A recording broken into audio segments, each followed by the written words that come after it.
the altar of unhewn stone cannot be obtained, you may construct an altar of wood using elder or pine. It can be even designed with a compartment to hide away your ceremonial tools and or magic squares. The altar will usually have a lamp burning olive oil and a brazier burning the sacred incense. The mage should blend large quantities of the incense because it is used to besmoke the prayer room before, during, and after all the prayers of the office. These are performed in the morning, noon, and night, as well as during any meditation, studying, and bathing. The same incense is used for all of the operations in ABRAMELIN's tradition, unless otherwise indicated, so I would make a healthy supply of it. To make the incense, mix storax, guar gum, or something similar, and the balm of Gilead, which can be substituted with cedar.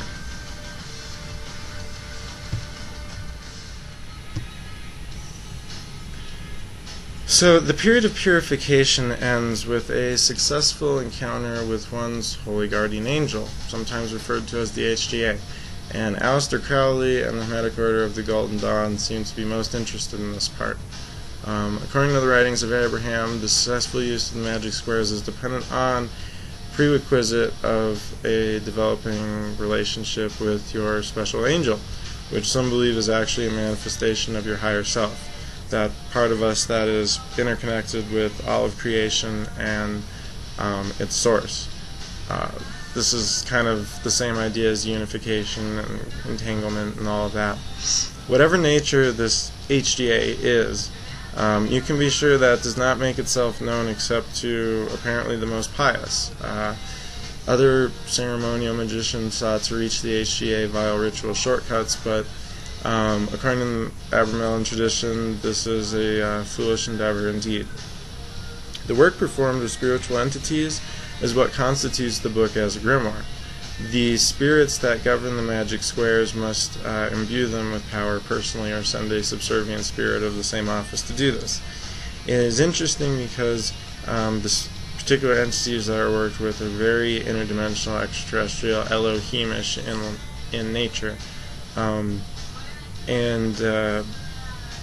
Anyways, 3 days of prayer and meditation are required in the construction of consecration of these magic squares, and the divine names of the Tetragrammaton, Yod He Vav He, YHVH, I guess, and if you're looking at just the letters,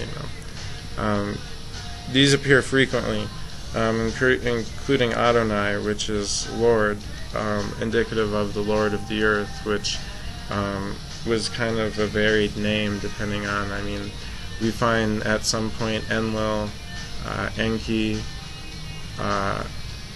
and Marduk all as Lord of the Earth under various names and guises, so it's interesting to see the name Adonai, which most people just interpret as Lord God Supreme of all the universe and whatnot, and we'll get into more of that as far as deity and whatnot in maybe some later videos, but specifically Abraham lists a series of spirits and kings, dukes, and so forth that were also used by another famed ceremonious, Franz Bardon, and it is reminiscent of hierarchies found in other grimoires. Curiously, he lists 4 ritual dragon kings as Lucifer, Leviathan, Satan, and Belial.